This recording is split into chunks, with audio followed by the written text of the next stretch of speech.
खुद से जीतने वालों को मेरा सलाम। एंड्योरेंस और कमिटमेंट का सही मतलब आत्मसात करने के लिए, मन बुद्धि में गहरे उतारने के लिए डेविड गॉगिंस का ये अनुभव सुनिए। पहले दिन की सच्चाई। डेविड कहते हैं कि नेवी सील ज्वाइन करने के लिए मुझे 2 महीनों में करीबन 50 किलो वजन कम करना था। मेरा प्लान था कि मैं बहुत कम खाऊंगा, दिन भर पानी पीऊंगा और पागलों की तरह एक्सरसाइज करूंगा। डेविड कहते हैं कि पहले दिन मैं बहुत एक्साइटेड था। मैंने करीबन 3 माइल्स यानी करीबन 5 किलोमीटर दौड़ने का फैसला किया।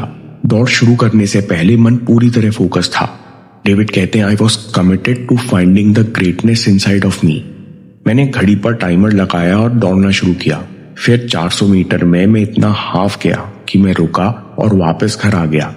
डेविड कहते हैं कि एक एक कदम मुझे निराशा से भर रहा था। मैं खुद से बेहद नाराज था क्योंकि मैंने खुद को इस कदर बना लिया था कि मैं आधा किलोमीटर भी दौड़ नहीं सकता था।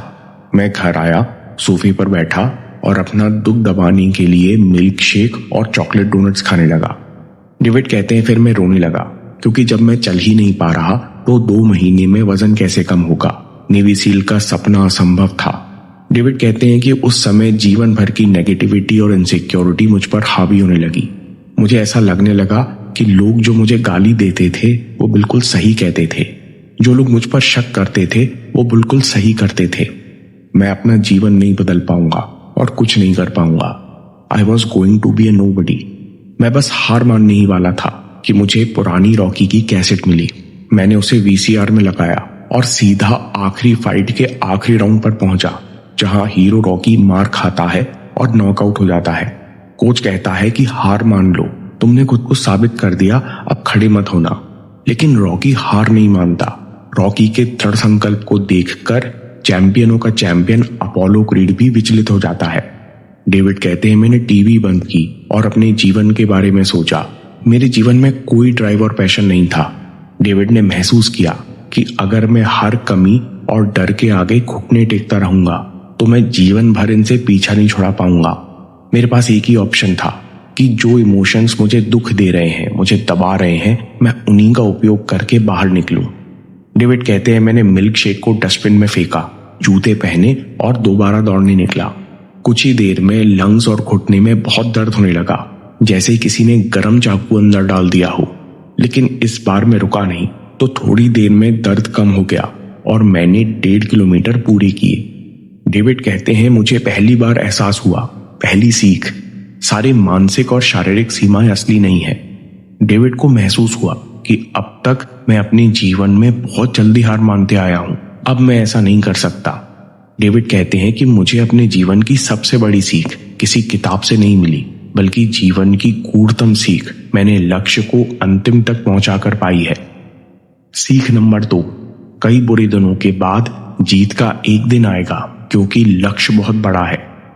डेविड कहते हैं कि पहले दिन दौड़कर मुझे एहसास हुआ कि हर दिन मेरे लिए कठिन से कठिन होने वाला है। मैं हर दिन फेल होने वाला हूं, हर दिन कमिटमेंट की परीक्षा होने वाली है क्योंकि मेरा लक्ष्य असंभव है, बहुत बड़ा है। डेविड कहते हैं कि मैंने सीखा कभी उम्मीद टूट जाएगी, कभी शर्म भी आएगी, कभी लगेगा कि मैं कर नहीं सकता, कभी लगेगा कि कुछ भी तो नहीं बदल रहा। आपको फिर भी हर दिन चलते रहना है क्योंकि आपका लक्ष्य बहुत बड़ा है। इसी को एंड्योरेंस और कमिटमेंट कहते हैं। और एंड्योरेंस और कमिटमेंट अच्छा नहीं लगता और आसान नहीं होता। डेविड कहते हैं मैंने सफल होने के बाद जाना। सीख नंबर 3, बुरे दिन ही आपको सफल बनाते हैं। हम लोगों को लगता है कि बुरे दिन आपको रोक रहे हैं, लेकिन अगर आप कमिटेड हो तो बुरे दिन आपको सफल बनाते हैं क्योंकि अगले दिन आपको और अच्छा करने की भूख होती है और यही बढ़ी हुई भूख या इच्छा सफलता को अपनी तरफ खींचती है। दोस्तों, मैं आपको मोटिवेट नहीं करना चाहता, बल्कि आपकी चेतना में ये बात लाना चाहता हूं। अगर आपको डाउट महसूस होते हैं, कभी खुद से शिकायत होती है, तो इनसे डरो मत। ये एंड्योरेंस और कमिटमेंट की निशानी है, इनका इस्तेमाल करो। डेविड कहते हैं मैंने 2 चीजें करना शुरू की। मैंने इन इमोशंस को फ्लिप करना शुरू किया। सीख नंबर 4, फ्लिप द इमोशन। मैंने खुद को समझाया कि मुझे आज खुद से शिकायत इसलिए है, सेल्फ डाउट इसलिए है क्योंकि मैं कुछ बनने जा रहा हूं। मेरे जीवन में एक मिशन है, इसलिए कुछ मुश्किलें भी हैं। डेविड कहते हैं कि साथ में मैं अपने मेंटर को फोन करता और उसे अपनी ट्रेनिंग और प्रोग्रेस के बारे में बताता।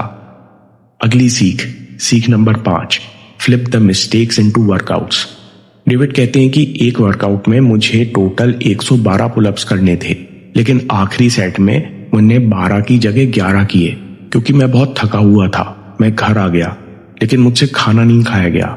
मैं वापस जिम गया और पूरे 112 पुलअप्स किए, फिर आकर चैन की नींद सोया। इसके बाद मैंने अपनी हार को, अपनी गलती को एक लेसन में बदल लिया था, एक बड़ी जीत में बदल लिया था। डेविड कहते हैं कि इसके बाद मैं जब भी खुद को शॉर्टकट लेते हुए पाता तो मैं दोबारा पूरा वर्कआउट करता।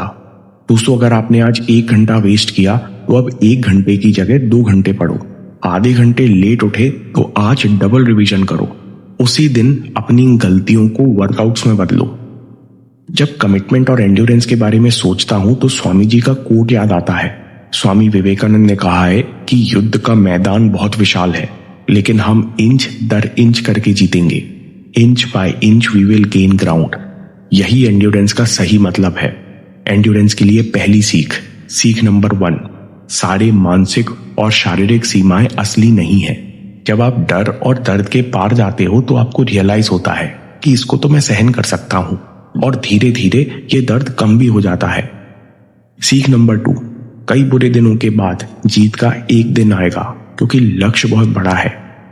तीसरी सीख, बुरे दिन ही आपको सफल बनाते हैं, क्योंकि अगर आप सच में कमिटेड हो तो बुरे दिन आपकी जीतने की इच्छा बढ़ाते हैं। सीख number 4, flip the emotions.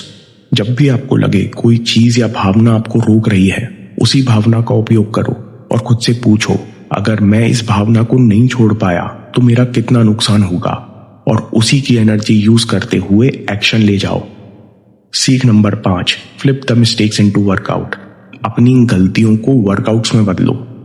Swami Vivekananda कहते हैं कि अगर इंसान को लगता है वो अशुद्ध है तो वो मानसिक चुस्ती और इच्छा शक्ति खो देता है।